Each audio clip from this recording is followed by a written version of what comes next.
ప్రభునందు ప్రియమైన వాళ్ళారా, దేవుని మహాకృపను బట్టి ఈ వాక్యం వింటున్న మీ అందరికీ యేసుక్రీస్తు శుభనామంలో వందనాలు తెలియజేస్తున్నాను. దేవుని మహాకృపలో మనకెన్నో ఆశీర్వాదాలు ప్రభు దాచి ఉంచాడు. వాటిలో మనం ఒకటి గమనించినట్లయితే, నీకు మేలు కలిగినట్లు నిన్ను వర్ధిల్ల చేయుదును. ఇది అద్భుతమైన వాగ్దానం. వర్ధిల్లుట అనే పదాన్ని ప్రతి ఒక్కరూ ఆశిస్తారు.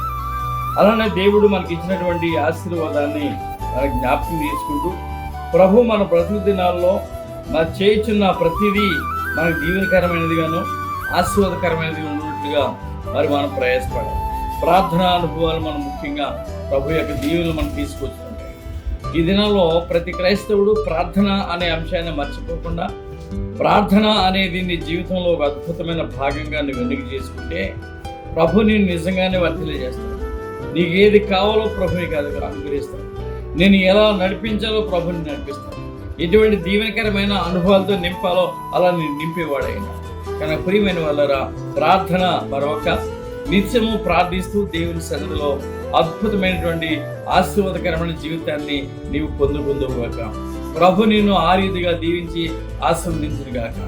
దైవ కార్యాలు దైవ క్రమంగా నీవు చేయనట్లు ప్రభు నిన్ను అభివృద్ధిపరచునుగాక. Praise the lord.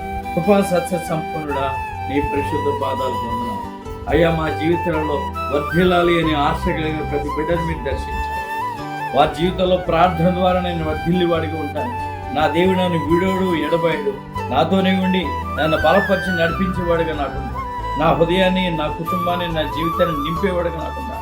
సర్వ దీవెనలు సర్వ ఆశీర్వాదాలు నాకు అనుగ్రహించేవాడుగా నాకున్నాడు అనే గొప్ప నమ్మకంతో ప్రతి ప్రభు క్రైస్తవ బిడ్డ ముందుకు సాగినట్లు, అద్భుతమైనటువంటి ప్రణాళికతో ముందుకు వెళ్ళినట్లు, ప్రార్థనా జీవితంలో ప్రభు వర్ధిల్లినట్లు మీకు దయచేసి మీరే మహిమ ఘనత ప్రభావాలు పొందుకోమని నజరేయుడని యేసు నామములో ప్రార్థించి వేడుకుంటున్నాము తండ్రి.